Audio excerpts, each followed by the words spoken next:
হে everyone, আজ একটু chicken butterfly বানাবো। আর সেই জন্য আমি নিয়ে নিয়েছি চিকেন, মরিচের গুঁড়ো, হলুদ গুঁড়ো, জিরে গুঁড়ো, লবণ, ধনিয়া গুঁড়ো, দেন টমেটো সস, আদা বাটা, রসুন বাটা, টক দই। এগুলোকে ভালোভাবে মেখে আমি 10 মিনিট রেস্টে রেখে দিব। আর অন্য পাশে আমি কিছু আলু কেটে নেব। আলুগুলো কিন্তু খুবই পাতলা পাতলা করে কেটে নিতে হবে, তা না হলে কিন্তু বাটারফ্লাইয়ের মতো হবে না। দেন আমি 10 মিনিট পরে এবার এই আলুগুলোর মধ্যে চিকেনগুলো দিয়ে বাটারফ্লাই বানিয়ে নিব। আর এইটা নাকি খুবই হাই, সবাইকেই দেখি বানাতে। আচ্ছা, এর মধ্যে আমি ময়দা অ্যাড করে নেব, আরও অ্যাড করে নিব কর্নফ্লাওয়ার অল্প একটু, জাস্ট মুচমুচে ভাবটা আনার জন্য। দেন ভালো মতো মেখে নিব।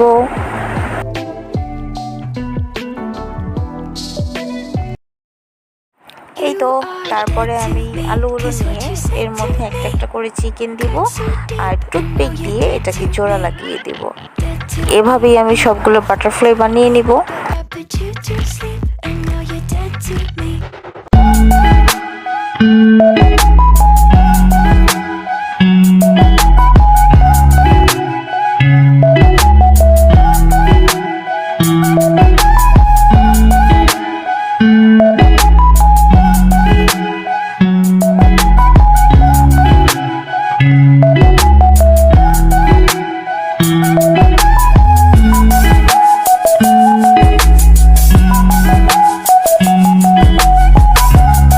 দেন এই তো আমার সবগুলো বাটারফ্লাই রেডি। এখন আমি এগুলোকে তেলে ভেজে নেব।